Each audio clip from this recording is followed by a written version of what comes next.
Hello, Get Your Teach On crew. My name is Ashley Togan. I'm the assistant principal of Somerset Academy Canyons. I have been attending the Get Your Teach On National Conference for 6 years. And I'm Morgan Valinoti. I am our English department head and high school English teacher, and I've been going to Get Your Teach On for 2 years. And we're super excited to be your next presenters at the next national conference. Okay, and the toolbox is in front.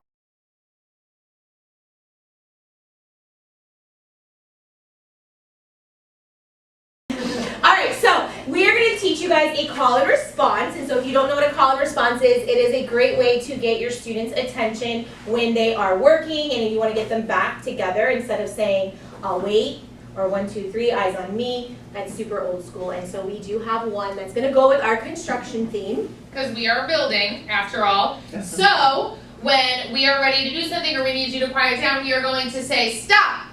And you guys are going to take your hammer. Only one, not two, because who hammers like this? And you're going to go, hammer time. Okay, so we're all going to practice, okay? So, stop. Hammer time. Okay, I think we need to do that a little bit better. Yes, because not everybody did it, and we need 100% participation, okay? All right. So we're going to turn to the neighbor next to you and tell them one thing you enjoyed about today. So go ahead and talk. I like dressing up in a jersey. Stop! Hammer time. Okay, not bad. Well, That's better. so the first question that we have for you guys is how do you build rapport and rigor with your students? And so We are going to give you guys a piece of anchor chart paper, and you guys are going to use your little toolboxes in front of you. You can find markers, Post-its, sticky notes, pens, all of the good stuff. And when we ask you this question, how do you build rapport and rigor with your students, maybe even think about what you do in the first couple days of school. How do you get to know your students? How do you show that you care about them throughout the year? Regarding rigor, how do you keep things engaging and at a high level for your students? okay, so we're going to give you guys about 2 minutes to jot down your ideas. You can be as creative as you want with it, or you can do a bulleted list. You can do like rigor on one side, rapport on the other side. Go on your Friday nights.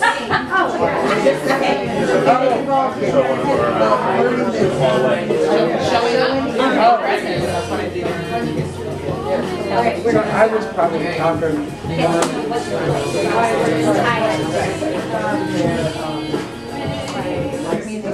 All right, stop. What we're going to do is we're going to just quickly go to each group and we're going to have you share out one thing. So we're going to start with the front row. You guys are going to share one thing on how do you build rapport with your students. And then you guys will be in the back on how do you up your rigor in the classroom. Stop. Okay, so we'll start with this group and you have to talk nice and loud. So how do you guys build rapport with your students?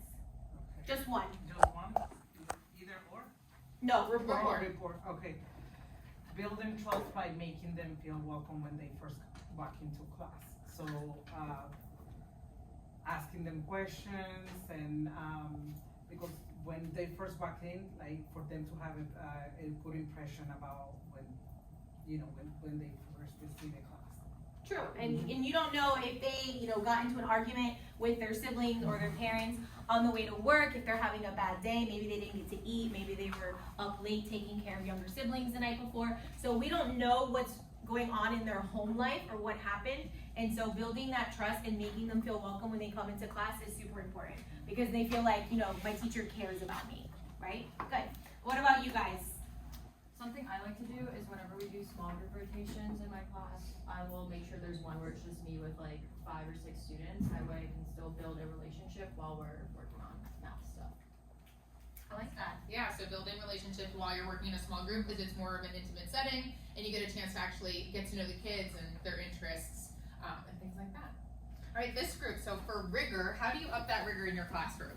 We said to ask high-level, open-ended questions to students. Correct, right? Because if you just say, okay, what's the answer to this one? And they're like, A, okay, well, why is A the answer? How did you get to that answer? Why is B not the answer? Because, or if you just ask a question that's like a yes, no, we're not We're not prying that out of them, we're not really engaging them, it's just like a yes, no type thing, okay? What about you guys? For rigor? To go off on the questions, that the high-level questions should relate to their high-level activities, which should relate to their assessments that they're mandated to have. Very true. I like that. All right, and the last group for rigor. Okay, want me to talk? Which one? I know, I'm trying to read from the side of this. It was the high Oh. expectations in writing. Right, Day one, immediate. we set high expectations in writing as ELA teachers from day one. And it's like, no, you have grammar errors, no, you have spelling errors. Those gotta be corrected right away, especially with our high level classes.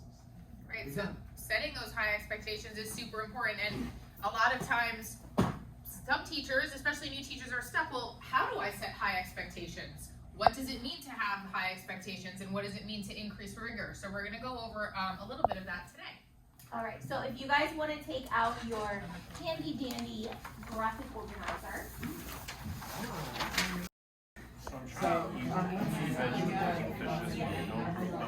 Stop!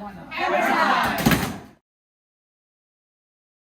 So we love a good acronym, and our theme obviously is construction. We're building rigor, we're building that rapport with our students, and so we came up with the acronym BUILD to help you guys remember how you guys can build rigor and rapport in your classrooms.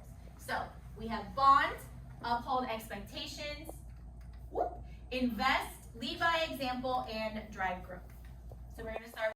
You want to be able to bond with your students, and that comes from the very first day of school. The first moment you meet them, standing outside your door with a smile on your face, right? First impressions are everything.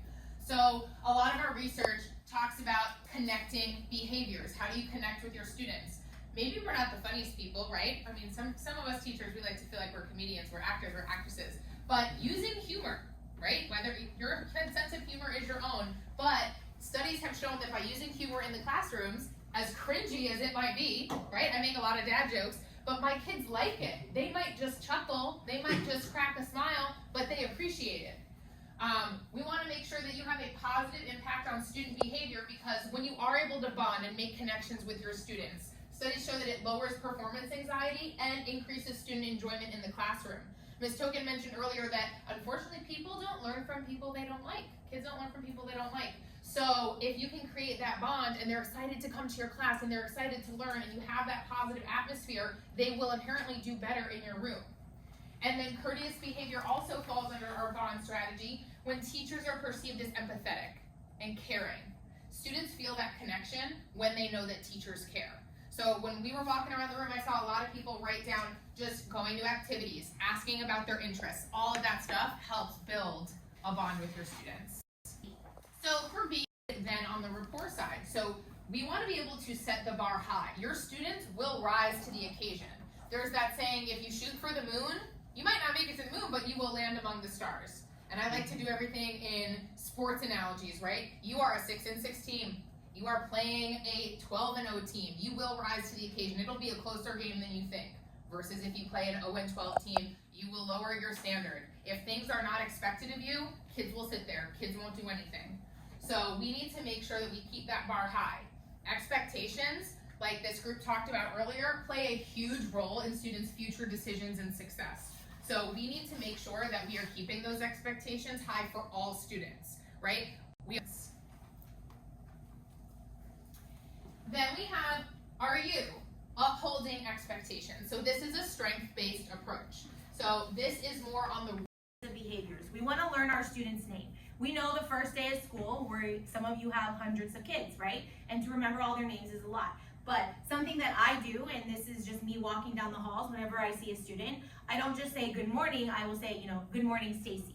Because again, they feel like, oh wow, Miss Token knows my name, and it makes them feel special, right? So just using the student's name, creating a welcoming environment. So that can be not only outside the classroom at their events and things like that, but showing up for your kids here. Listen, we're adults, we're humans, we get it. We have those bad days and that's perfectly fine, but when we're here, we have to put on that show for our students and we have to show up for them, right?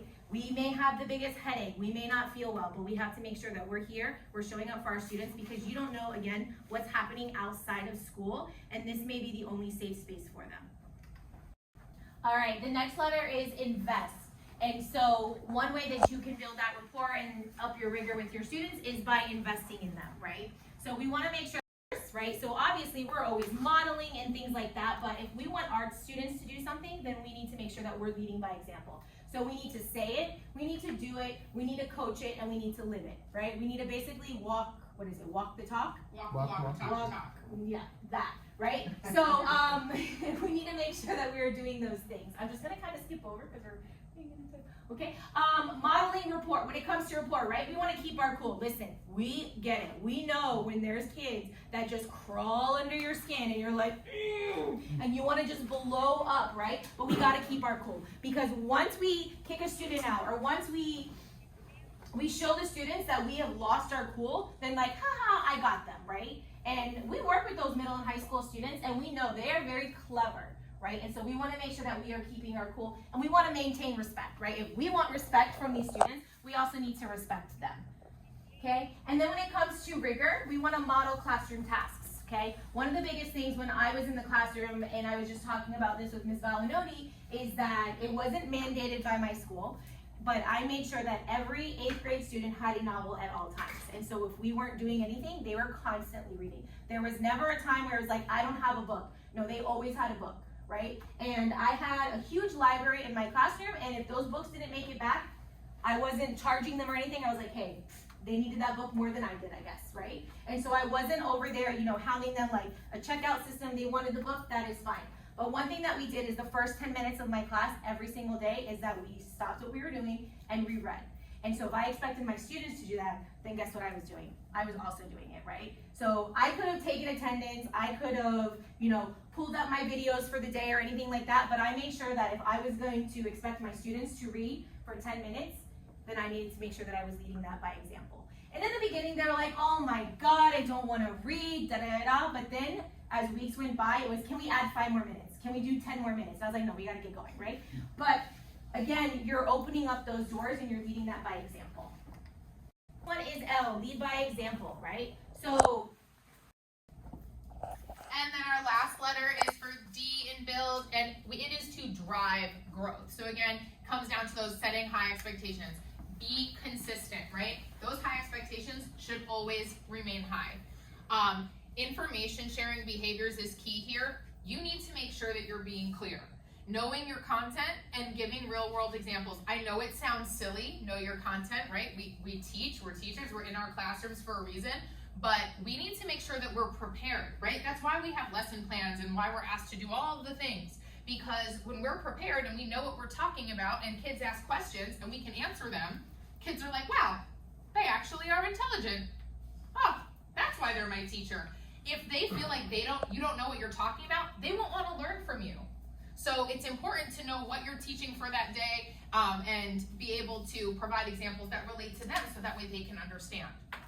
You also want to make sure that you know your students' academic strengths and weaknesses, right? Because you can capitalize on those strengths, you can build on them, and you can let them know that it's okay that we are not all on the same level. It's okay that we need a little bit of extra help, but if we can identify what those strengths and weaknesses are, we can help them build on their skills. We need to be able to care about their needs and potential. Kids, middle and high school is a crazy time. I hated it. So when they're sitting in our classrooms, they are not as confident as they may appear. They are not confident people. On the inside, they feel, they might not feel as strong in the classroom as they do outside of the classroom or in their social circles. We need to believe in them so they can believe in themselves. So do not sell them short. There is no, oh, I don't think Tia can do it. No, everyone in the classroom is capable and they need to believe that you feel that way too.